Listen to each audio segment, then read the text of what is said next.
Good afternoon, everyone. Welcome to the studios of Grafton Community Television at 26 Providence Road. And I have a guest today who's probably going to be pretty familiar to you. His name is Senator Mike Moore.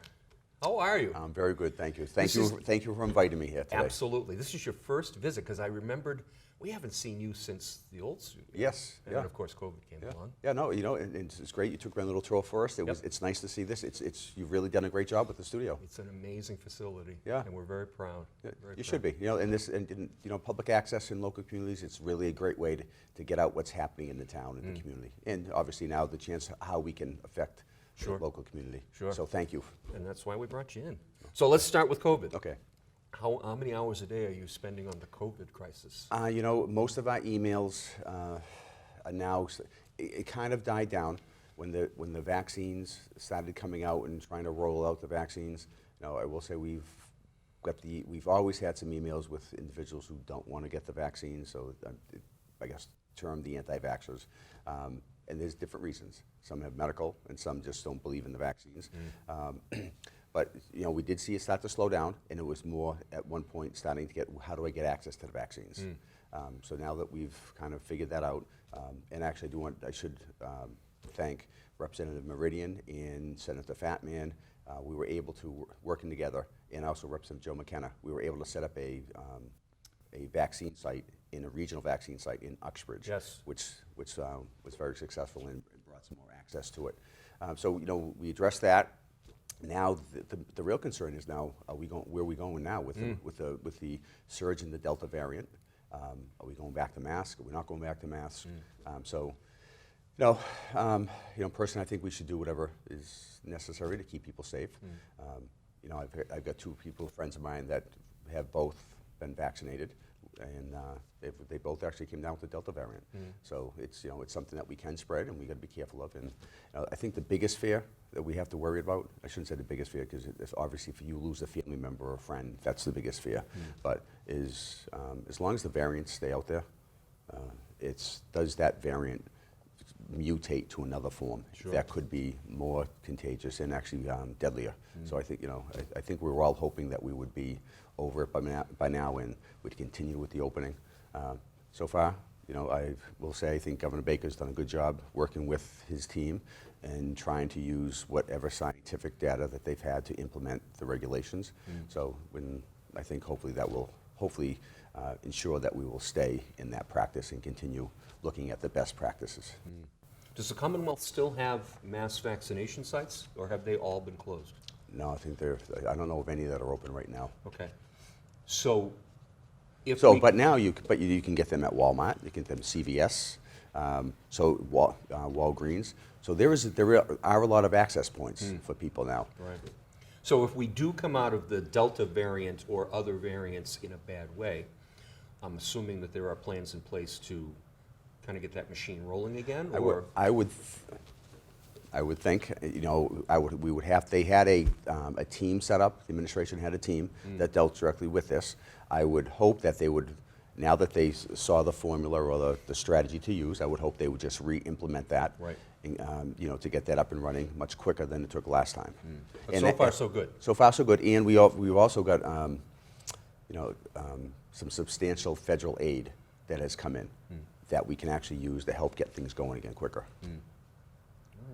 So let's just hope that we don't see another mutation, or that we can keep the Delta variant controlled. Yeah. And and just remember, I guess for the audience, just remember that it's not just about us or yourself. It's always the concern of the other person that you may be spreading it to. Yep. Kids or the grandkids in my case. Yeah, I mean, I think that would be the worst thing to happen, is knowing that you gave it to someone, then whoever got seriously ill. Absolutely. Yeah. So in preparation for your visit today, I looked up some things, and like I said, COVID was number one. Yep. The Cybersecurity Commission. Yes. Let's talk about that. That was quite interesting. It was a big learning curve. Okay. Basically, I want to say 4 years ago, I was appointed to a Cybersecurity Commission by the former Senate President, and I was chair of the commission, and we tried to look at all facets of how we try to protect personal data in public sector and private sector businesses or operations that any company or entity that was going to be securing or maintaining someone's personal data, obviously you want that protected, and also critical infrastructure. Sure.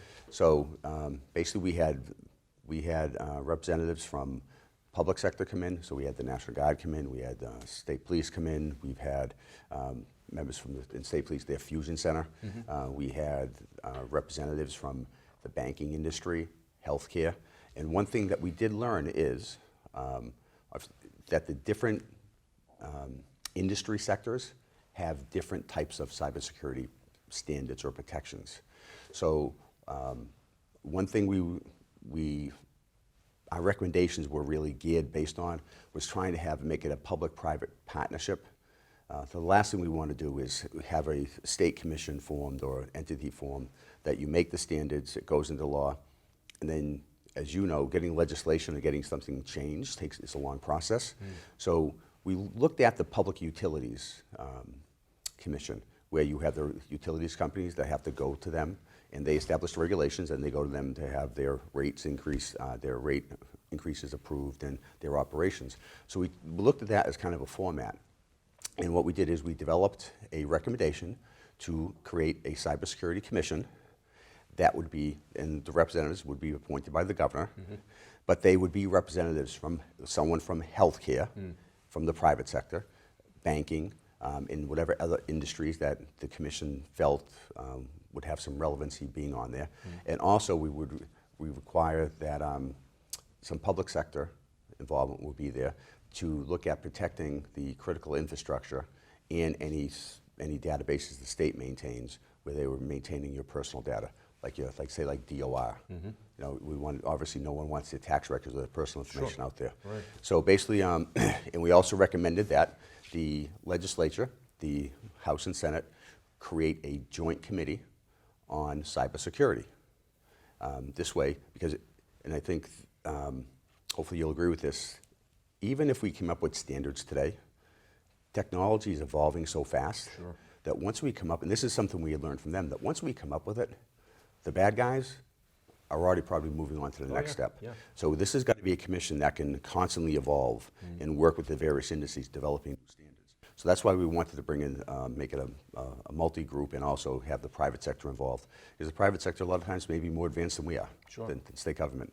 Right. And we also wanted people experienced with government operations to make sure we protected the government databases, but also our critical infrastructure. And a good example is, if you look, it happened in San Francisco within the last 6 months, and then there was one in Florida. Right. You had the waste treatment plants. Sure. And the one in Florida, they tried to, the hack would have injected, I think, sodium, some form of sodium into it, which if the people had consumed it, we could have had some serious health and deaths from that. So I think if we look on the importance of this, I think this commission should be adopted. There was a hearing on the commission 2 weeks ago. So I'm trying to work with the committee to get it out. But also getting back to that joint committee, the new Senate president created, along with the Speaker of the House, they did create a joint committee dealing just with cybersecurity. So now we have a committee in the Senate, a joint committee in the legislature, that any new piece of legislation coming forth dealing with cybersecurity would be going through this committee to be vetted. So on the federal level, we know there's a cyber command in the military. Yes. So who's the tip of the sword in the Commonwealth? The state police? The Oh, National well, Guard? actually, they created a new office of a new secretariat for the Office of Science and Technology. Okay. So there's actually a new secretariat. The governor created it, I want to say, I'm going to say 6 years ago. That whole last session with COVID and everything just kind of went rapidly. So I think it was about 6 years ago that the administration created a brand new secretariat dealing just with the technology issues for the state. So they would really be the lead. Right. So have you found that all these entities that handle cybersecurity differently, do you find that if they were all brought on board and operating the same way, that's for the common good, or is it good that they're all doing something differently? Which which makes it more difficult for the bad guys. Well, see, we realized when we were looking at this that every industry might need different standards. Okay. But what the goal of this would be to almost like develop an accreditation process. So you have the person from the healthcare that would sit in this committee. They would obviously be working with the commission, reviewing the standards that are being set and determining what the minimum standards are for that industry. And then the commission obviously would support it. And then the commission would accredit the company or the company that would be coming before them for accreditation. So this way, each industry, because I do agree each industry should probably have their own standards.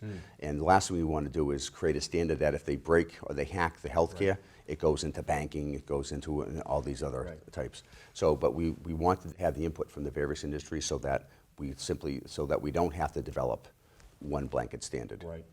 And so this way, the commission can say, your plan's not going to work. You need to come up to this level. Correct. It doesn't have to be the same as your neighbor over here. It doesn't have to be the same as this person. It's just got to come up to It's this got to level. do A, B, C, and D. Right. You determine how you get there to do it. Right. But you've got to meet this standard. Okay.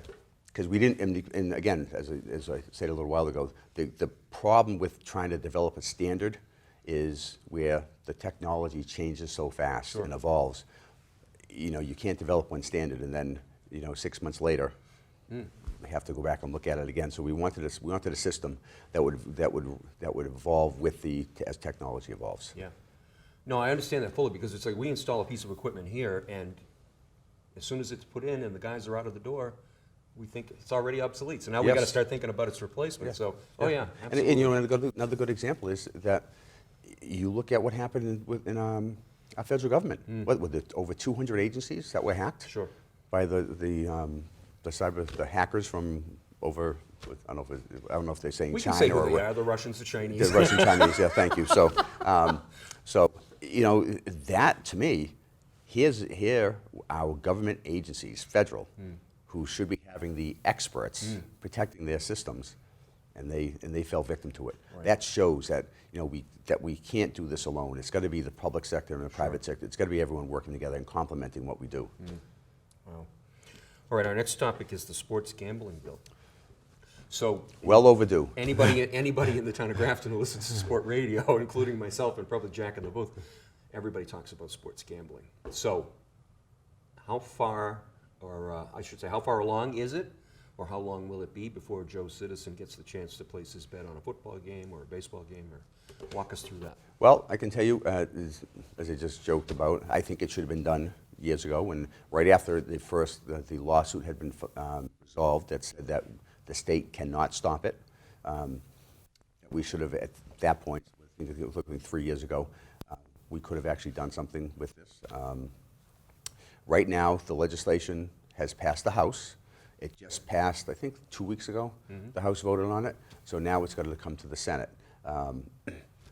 My understanding, some of the concern for the legislation from the Senate end, and I'm talking Senate leadership, really has to do with how do you handle the college sports or college athletes. How does that going to be affected? So we actually had a meeting about a week ago, and it was asked when we were going to do it, and all they said is that we're working on it and we'll address it. So they haven't really. So I don't know if they're still trying to work something out with the House to try to get it. Sometimes they call it pre-conference. The House will put something forward, and sometimes we'll work with that and try to get an agreement before we do it, so that we can try to expedite the bill, so it's not being voted by us, then going back to them, then they fight it out in conference. So hopefully we'll get something going in the next 2 months. But I will say that we're out of session now for a month, so we'll be coming back the first Wednesday of September. So nothing's going to happen until sometime in September. So our neighbors to the north and the south and other states in the Northeast, they all have this online gambling. They have. Yep. So it just doesn't make sense. The revenue that we're losing, and I hate to make it about revenue, but the revenue that we're going to be losing as far as this and seeing whatever infrastructure that may be developed by this, we're falling behind right now because we have the other states that are working, have already passed this and are working on that infrastructure. So, but my question was going to be, so we have looked at those other states and got an impression that they rushed it in or they didn't rush it in, and they followed a pretty smart path to get to its completion, or what kind of homework was done behind the scenes, I guess? Well, I can tell you right now, that was not a piece of legislation I have worked on. So the Senate committee has not released anything yet. So I can't even, I don't know what the Senate committee looked at. I'm guessing, I shouldn't say guessing, there would have been a hearing on the bill. So people would have come in and testified. I see. So they would be going based on the testimony from the hearings and whatever information, other information that the committee members would have done for researching what the other states have done. But again, a lot of legislation, if it comes to your committee, your assignment is Do the due diligence. do the due diligence, and then when we go to debate it, that's actually when they explain everything that just what you're talking about. They say, but Connecticut did this way, New Hampshire did this, Right. these are the problems they had here, this is the problem they had there, or the positives in each area. So right now, as far as, now the House has done that, so the House members may already have some of that information. But as far as the Senate goes yet, we have not been briefed yet on where the problems may be. Okay. So we've already covered 18 minutes, and I said Okay. I'd give you the last few minutes to talk about whatever you brought in on your agenda, what you want to address. So this is your chance, and when you want to address the people at home, your camera's over there. Okay, So all right. take it away. Thank you. Well, I'm really going to be kind of short. As you know, as I just said, we've ended session July 31st, so we'll come back in early September. In the last several months, we have done a budget for the next fiscal year, and we've also just done a supplemental budget. I can get into the numbers of that, but one thing I want to talk about in the supplemental budget, I'm sure everyone's familiar with the officer from Worcester who died, drowned trying to save that teenager. Well, unbeknownst to myself and I think everyone else in the legislature and a lot of police officers, there was the line of duty death benefit for police was a little different from fire. Fire had it where basically any response to an emergency, you could get this death benefit for your family members. Well, there was a loophole in the law that for law enforcement, it had to be from a direct assault or for something involving a motor vehicle.